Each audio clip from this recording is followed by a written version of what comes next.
Hello students. आज हम क्षितिज के पहले पाठ गद्य खंड का नेताजी का चश्मा का अध्ययन करेंगे, जो स्वयं प्रकाश के द्वारा लिखित है। कस्बे में सुभाष चंद्र बोस की प्रतिमा। हवलदार साहब कंपनी के काम से उस कस्बे से गुजरा करते थे। छोटा सा कस्बा था, अधिकतर मकान कच्चे थे। एक नगर पालिका भी थी। लगता है उस पालिका ने कभी कस्बे के मुख्य बाजार के चौराहे पर नेताजी सुभाष चंद्र बोस की संगमरमर की मूर्ति लगवा दी होगी। मूर्ति देखकर लगता था कि जैसे वह मजबूरियों के कारण किसी स्थानीय कलाकार से बनवाई गई होगी। शायद कस्बे के एकमात्र स्कूल के ड्राइंग मास्टर मोतीलाल ने उस मूर्ति को 1 महीने में बनाकर पटकने का वादा किया होगा। मूर्ति टोपी से कोट के दूसरे बटन तक थी। 2 फुट ऊंची यह मूर्ति बहुत सुंदर लग रही थी। मूर्ति को देखते ही दिल्ली चलो या तुम मुझे खून दो का नारा शायद याद आने लगता था। मूर्ति के चश्मे का रहस्य। हवलदार साहब को आते जाते मूर्ति की एक बात खटकती थी।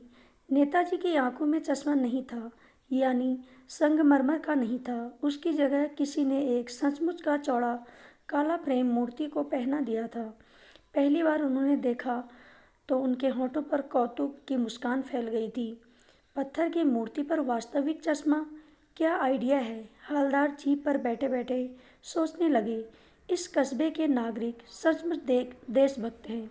वे नेताजी को चश्मा पहनाकर कम से कम नेताजी के प्रति अपनी भावनाएं व्यक्त करते हैं। हवलदार का कौतुक जब और भी बढ़ा जब उन्होंने देखा कि अगली बार मूर्ति पर लगे चश्मे का फ्रेम बदल गया है। तीसरी बार फिर फ्रेम बदला दिखाई दिया। हवलदार ने सोचा, सचमुच बढ़िया आइडिया है। मूर्ति के कपड़े नहीं बदले जा सकते, किंतु चश्मा तो बदल सकता है। चश्मा बदलने का रहस्य। आखिरकार हवलदार ने एक बार अपनी जीप रुकवा ली। उन्होंने चौराहे पर बैठे पान वाले से पूछा कि ये नेताजी के फ्रेम कौन बदलता है। पान वाला मोटा सा खुश मिजाज आदमी था। उसने बताया कि ये फ्रेम कैप्टन चश्मे वाला बदलता है। अगर किसी ग्राहक को मूर्ति पर लगा चश्मा पसंद हो तो वह चश्मा ग्राहक को देकर कैप्टन मूर्ति पर नया चश्मा फिट कर देता है, परंतु वह सुभाष की मूर्ति को बिना चश्मे के नहीं रहने देता, मानो इससे उसे कोई चोट लगती हो।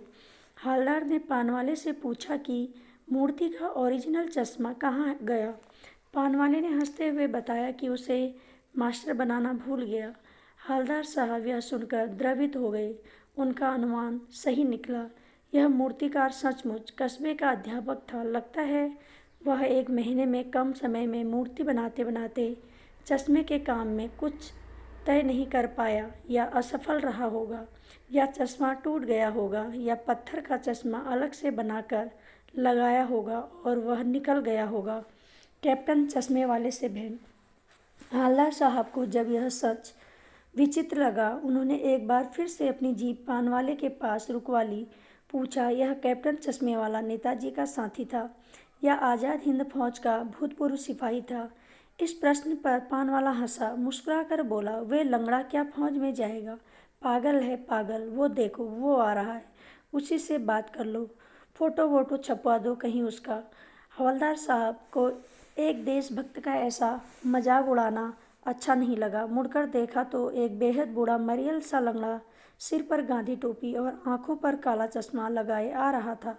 उसके साथ में एक छोटी सी संदूकची और दूसरे हाथ में बांस की टगे बहुत से चश्मे थे। पता चला कि वह फेरी लगाकर चश्मे बेचता है। हवलदार पूछना चाहते थे कि फिर इसका नाम कैप्टन कैसे पड़ा, परंतु न तो पान वाले के पास फुर्सत थी न जीप के ड्राइवर के पास। उस दिन के बाद कोई 2 साल तक लगातार वे आते जाते मूर्ति की ओर देखते रहे। कभी चश्मा गोल होता, कभी चौकोर, कभी लाल, कभी काला, परंतु कोई न कोई चश्मा जरूर होता था।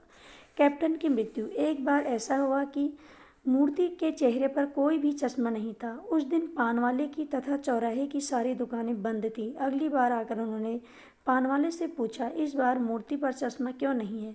पान वाले ने अपनी आंखें पोंछते हुए उदास स्वर में बताया कि कैप्टन मर गया है। यह सुनकर हवलदार साहब उदास होकर जीप में बैठकर चले गए। वे सोचने लगे, उस देश का क्या होगा जहाँ के निवासी देशभक्त बलिदानियों पर हंसते हैं और स्वयं बिकने के लिए मौके ढूंढते हैं। सरकंडे का चश्मा।